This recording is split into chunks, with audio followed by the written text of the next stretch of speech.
આજે આપણે સાંભળીશું જીવંતિકા માની વ્રત કથા. આ વ્રત ખાસ કરીને માતાઓ પોતાના બાળકના લાંબા આયુષ્ય અને રક્ષણ માટે કરે છે. તો સાંભળીએ વ્રતની વિધિ. આ વ્રત શ્રાવણ માસના પ્રથમ શુક્રવારે કરવામાં આવે છે. જો કોઈ તકલીફ હોય તો બીજા શુક્રવારે પણ કરી શકાય છે. વ્રત કરનારે સવારે વહેલા ઉઠી નાઈ ધોઈ લાલ વસ્ત્ર પહેરવા, એક પાટલા ઉપર 5 દિવેટનો દીવો કરી પત્ર, પુષ્પ, અબિલ, ગુલાલ, ચોખા વગેરેથી જીવંતિકા દેવીનું પૂજન કરવું, તેમની કથા વાર્તા વાંચવી અને ભક્તિભાવપૂર્વક વંદન કરી માને પોતાના સંતાનના રક્ષા માટે પ્રાર્થના કરવી. માતાજીને પ્રસાદમાં લાપસી કરી નૈવેદ્ય ધરાવવું. જમણા હાથમાં ચોખા રાખી માતાજી આગળ હૃદયની ભાવના રજૂ કરવી. પછી એ ચોખાના દાણાને ચારેય દિશામાં નાખી મનનો સંકલ્પ માતાજી આગળ રજૂ કરવો.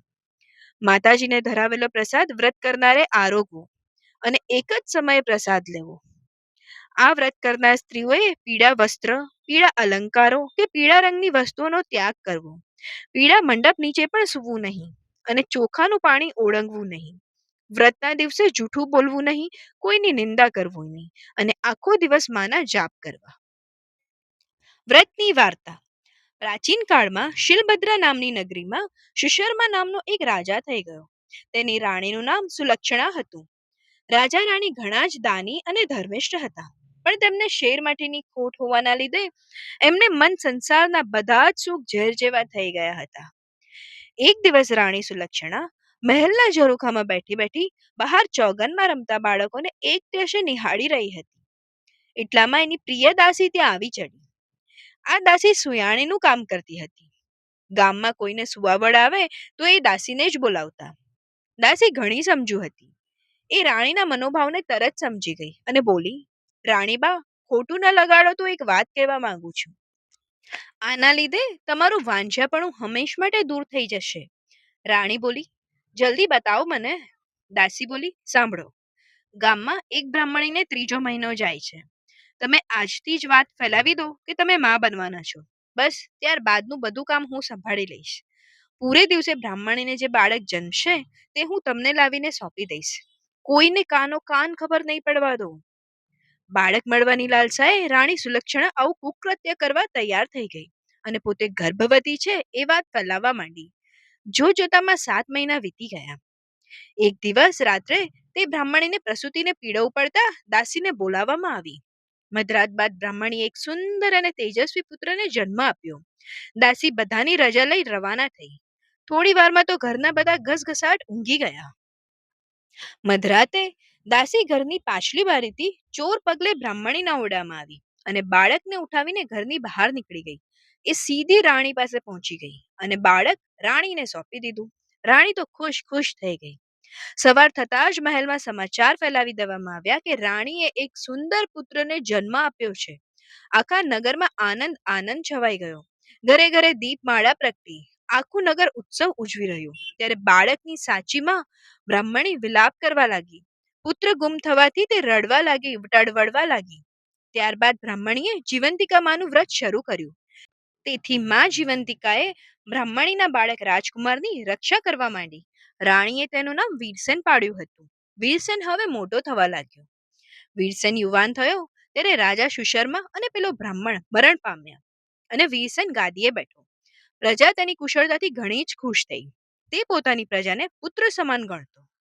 એક દિવસ રાજા વીરસેન પોતાના પિતાનું શ્રાદ્ધ કરવા માટે ગયાજી જવા નીકળી પડ્યો. રસ્તામાં તેણે એક વણિકના ઘરે રાતવાસો કર્યો. આ વણિકને 6 બાળકો થયા અને 6 બાળકો વારાફરતી છઠ્ઠે દિવસે મરણ પામ્યા. આજે 7મા બાળકની છઠ્ઠી હતી અને વિધાતા લેખ લખવા આવવાના હતા. ઘરના બધા ઊંઘી ગયા હતા. ત્યારે માં જીવંતિકા વીરસેનનું રક્ષણ કરતા કરતા બારણા પાસે ઊભા હતા. એ જ વખતે વિધાતા વણિક પુત્રના લેખ લખવા આવ્યા. એટલે જીવંતિકા માતાએ આડું ત્રિશૂળ ધર્યું અને કહ્યું, દેવી વિધાત્રી, તમે અહીં કેમ આવ્યા? વાણિયાના દીકરાની આજે છઠ્ઠી છે એટલે તેના લેખ લખવા આવી છું. બહેન, લેખમાં શું લખશો? અરે, એના ભાગ્યમાં છે તે જ લખીશ. છોકરો સવારે મરણ પામશે. ના ના વિધાત્રી, એવું તમારાથી ના લખાય. હું તમારી મોટી બહેન અહીં હાજર હોઉં અને તમે આવું અમંગળ ન લખી શકો. છેવટે વિધાત્રીએ જીવંતિકા માની વાત માની દીર્ઘાયુષ્ય લખીને ચાલતા થયા. સવાર થતા વણિક પોતાના છોકરાને જીવતો જોઈ ખૂબ જ અચરજ પામ્યો. તેના હરખનો પાર ન રહ્યો. તેણે વીરસેનને શું પગલાંનો માની તેની ખૂબ જ સરભરા કરી. વીરસેન બીજા જ દિવસે જવા તૈયાર થયો. ત્યારે વણિકે ખૂબ જ આગ્રહ કરી ફરીવાર આવવા કહ્યું. વીરસેને હા પાડી. પછી તે ત્યાંથી ઘણા દિવસે ગયાજી પહોંચ્યો. ત્યાં જઈ પિતાજીની શ્રાદ્ધ ક્રિયા પૂરી કરી. ત્યાં એ પિંડદાન કરવા જતો હતો ત્યારે નદીમાંથી બે હાથ બહાર આવ્યા. આ જોઈને વીરસેનના અચરજનો પાર ન રહ્યો. તેણે પિંડ એક હાથમાં મૂકી દીધો. પછી તેણે પંડિતને આનું કારણ પૂછ્યું. ત્યારે પંડિતો પણ એનો જવાબ નહીં આપી શક્યા. આમાં બીજા હાથ કોઈ દેવીનો હાથ જેવો લાગતો હતો. વીરસેન શ્રાદ્ધ ક્રિયા પતાવી પાછો ફળ્યો. રસ્તામાં પેલા વણિકનું ઘર આવ્યું. વીરસેને તે વણિકના ઘરે ગયો અને તે દિવસે પણ વણિકને ત્યાં ફરી બીજા બાળકની છઠ્ઠી હતી. મધરાત થતા વિધાતી લેખ લખવા આવ્યા. આ વખતે પણ મા જીવંતિકાએ તેમને રોક્યા અને આ બાળકનું દીર્ઘાયુષ્ય લખવા કહ્યું. વિધાતાએ આજ્ઞા માન્ય રાખી. લેખ લખીને પાછા ફરતી વખતે વિધાતાએ પૂછ્યું, દેવી જીવંતિકા, તમે આ વણિકના ઘરે કેમ પધાર્યા છો અને આ રાજકુમારનું રક્ષણ શા માટે કરો છો? આ જ ક્ષણે વીરસેનની આંખો ખુલી ગઈ અને તેને કોઈક વાત કરી રહ્યું હોય એમ લાગ્યું. તે ચૂપચાપ પથારીમાં પડ્યો પડ્યો વાત સાંભળવા લાગ્યો. જીવંતિકા દેવી બોલ્યા, દેવી વિધાત્રી, આ બાળકની માતા વર્ષોથી શુક્રવારે મારું વ્રત કરે છે. તે દિવસે પીળા વસ્ત્રો પહેરતી નથી, પીળા અલંકારો ધારણ કરતી નથી, ચોખાના પાણીને ઓળંગતી નથી અને પીળા માંડવા નીચે જતી નથી. તેથી મારે આ રાજકુમારની રક્ષા કરવી પડે છે. એ જ્યાં જાય છે ત્યાં મારે જવું પડે છે. તેના લીધે હું આજે આ વણિકના ઘરે છું. જ્યાં સુધી વણિકના ઘરે મારો વાસ હોય ત્યાં સુધી હું તેના બાળકનું અહિત શી રીતે થવા દઉં? ભલે કઈ માં વિધાત્રી જતા રહ્યા. બંને દેવીની વાત સાંભળી વીરસેન વિચારમાં પડી ગયો. એની માતા કોઈ વ્રત કરતી હોય એવું એને યાદ ન હતું. છતાં એણે માતાને પૂછી ખાતરી કરવાનું નક્કી કર્યું. સવાર થતા વણિકે જોયું તો તેનો બીજો દીકરો પણ જીવતો જણાયો. એને લાગ્યું કે નક્કી વીરસેન કોઈ મહાન માણસ છે. બીજા દિવસે વીરસેને રજા માંગી ત્યારે વણિકે તેમને આનંદથી રજા આપી. ઘણા દિવસો બાદ વીરસેન પોતાના રાજ્યમાં આવ્યો. મહેલમાં જઈને રાણીમાને પૂછે છે, માં, તમે કયું વ્રત કરો છો? બેટા, હું તો એકેય વ્રત નથી કરતી. આ સાંભળી રાજકુમારને નવાઈ લાગી. એને શંકા પડી કે આ મારી સખીમાં નથી. તેથી તેણે પોતાની માને શોધી કાઢવાનું નક્કી કર્યું. શ્રાવણ માસના પહેલા શુક્રવારે રાજા વીરસેને આખી નગરીમાં ઢંઢેરો પીટાવ્યો. આજે નગરની બધી સ્ત્રીઓએ પીળા વસ્ત્ર પહેરીને જમવા આવવાનું છે. કોઈએ ઘરે રહેવું નહીં. શુક્રવારના દિવસે બધી સ્ત્રીઓ પીળા વસ્ત્ર પહેરી જમવા આવી.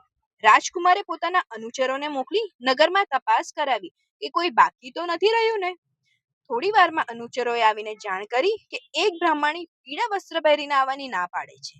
આજે એને જીવંતિકામાનું વ્રત હોવાથી એ પીળા વસ્ત્ર નહીં પહેરે. રાજા વીરસેન આખી વાત સમજી ગયો. તેણે તરત જ બ્રાહ્મણી માટે લાલ વસ્ત્ર મોકલ્યા. બ્રાહ્મણી લાલ વસ્ત્ર પહેરીને આવી. રાજકુમાર પોતાની માને જોઈને ખૂબ જ રાજી થઈ ગયો. મા દીકરો સામસામે મળતા જ બ્રાહ્મણીના સ્તનમાંથી દૂધની સેર નીકળવા માંડી, જે રાજકુમારના મોંમાં પડી. આ જોતા જ નગરજનો સ્તબ્ધ બની ગયા. રાજકુમારે રાણીમાને આ બાબતે પૂછતા રાણીએ રડતા રડતા સગળી હકીકત જણાવી. વીરસેન પેલી બ્રાહ્મણીને માં કહી અને ભેટી પડ્યો અને તેને પોતાની સાથે રાજમહેલમાં રાખી. જીવંતિકામાના વ્રતના પ્રભાવથી બ્રાહ્મણીને પોતાનો ખોવાયેલો પુત્ર પાછો મળ્યો અને માતાજીએ એનું રક્ષણ કર્યું. હે માં જીવંતિકા, તમે જેવા બ્રાહ્મણના બાળકનું રક્ષણ કર્યું તેવું વ્રત કરનાર સૌના બાળકનું રક્ષણ કરજો અને એને સુખ સંપત્તિ આપજો. જય માં જીવંતિકા.